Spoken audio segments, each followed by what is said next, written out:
Welcome to Mega Nine TV off the record. Seshachalam అడవుల్లో కేవలం ఎర్రచందనమే smuggling జరుగుతోందా?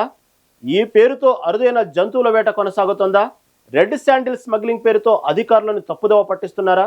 తాజా పరిస్థితులు చూస్తే అంత అవుననే సమాధానం వస్తోంది.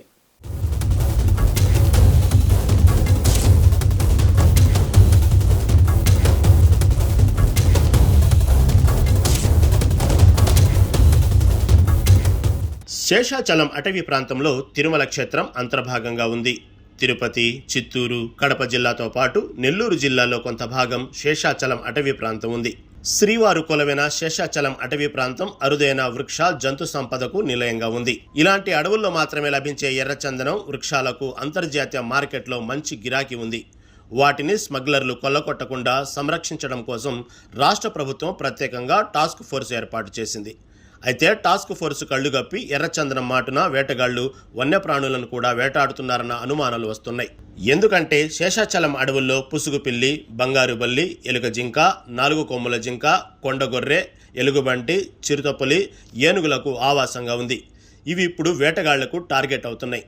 తాజాగా హైదరాబాద్లో నమోదైన ఏనుగు దంతాల కేసు మూలాలు శేషాచలంలోనే ఉన్నాయని తెలియటంతో ఈ అనుమానాలు నిజమే అనిపిస్తున్నాయి. ఇన్నేళ్లు ఎర్రచందనం అక్రమ రవాణా మీదనే దృష్టి సారించిన అటవీ శాఖ అధికారులను తాజా ఉదంతం ఒక్కసారిగా కలవరపాటుకు గురి చేసింది.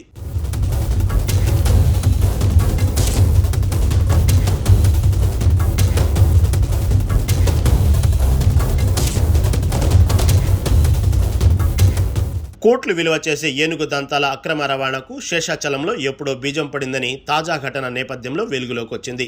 ఎర్రచందనం కోసం అడవిలోకి ప్రవేశిస్తున్న స్మగ్లర్లు వన్యప్రాణులకు వదిలిపెట్టడం లేదని అనుమానాలు కలుగుతున్నాయి. శేషాచలం అడవుల సంరక్షణతో పాటు వన్యప్రాణుల రక్షణ కోసం డ్రోన్లు, వైర్లెస్ సెట్స్, నైట్ మోడ్ కెమెరాలు, మోషన్ కాన్సెప్ట్ కెమెరాలు ఏర్పాటు చేస్తున్నాయని అధికారులు చెబుతున్నా ఎంతవరకు ప్రయోజనం చేకూరిందన్నది మాత్రం ప్రశ్నార్థకంగా మారింది. శేషాచలం అడవుల్లో ఎర్రచందనం అక్రమ రవాణా మీద అటవీ శాఖ పెట్టిన శ్రద్ధ ఏనుగుల రక్షణపై పెట్టడం లేదన్న విమర్శలు వస్తున్నాయి. ఏనుగు దంతాలను అటవీ సరిహద్దులు దాటిస్తుంటే టాస్క్ ఫోర్స్ బలగాలు, అటవీ శాఖ తనిఖీ సిబ్బంది ఎందుకు పసిగట్టడం లేదన్న ప్రశ్నలు వస్తున్నాయి.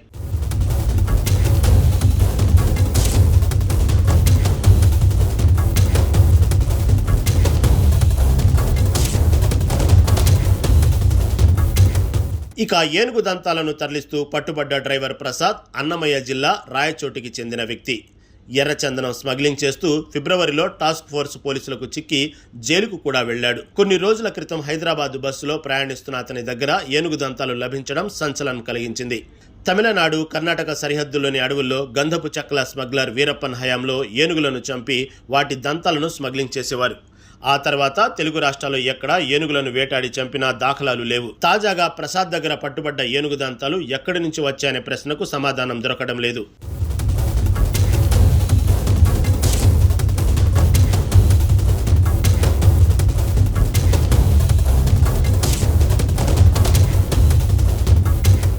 రెండు 2013లో తలకోన అటవీ ప్రాంతంలో 2 ఏనుగులు ప్రమాదవశాత్తు మృతి చెందాయి. ఇందులో ఒక ఏనుగుకు సంబంధించిన దంతాలు పోస్టుమార్టం అనంతరం తొలగించి భాకారాపేట రేంజ్ ఆఫీసులో భద్రపరిచారు. అయితే 2023లో భాకారాపేట రేంజ్ ఆఫీసులో ఉన్న ఏనుగు దంతాలతో పాటు ఒక గన్ కూడా దొంగల పాలైంది. దీనిని గుర్తించిన అటవీ శాఖ అధికారులు భాకారాపేట పోలీస్ స్టేషన్లో ఫిర్యాదు చేశారు. అప్పటి నుంచి ఇప్పటి వరకు ఈ కేసులో నిందితులు ఎవరో గుర్తించలేకపోయారు. అయితే ఈ చోరీ జరిగిన విషయాన్ని అధికారులు రహస్యంగా ఉంచారు. అటవీ శాఖ ఉన్నతాధికారులకు సైతం ఈ విషయం తెలుసన్నది అనుమానంగానే ఉంది. భాకారాపేట పోలీస్ స్టేషన్లో 8723 నెంబర్తో కేసు కూడా నమోదైంది.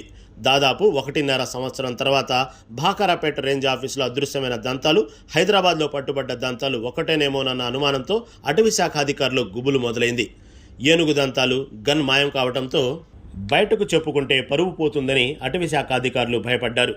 కానీ ఇప్పుడు అదే నిజమైతే ఖచ్చితంగా ఒప్పుకోవాల్సి వస్తుంది.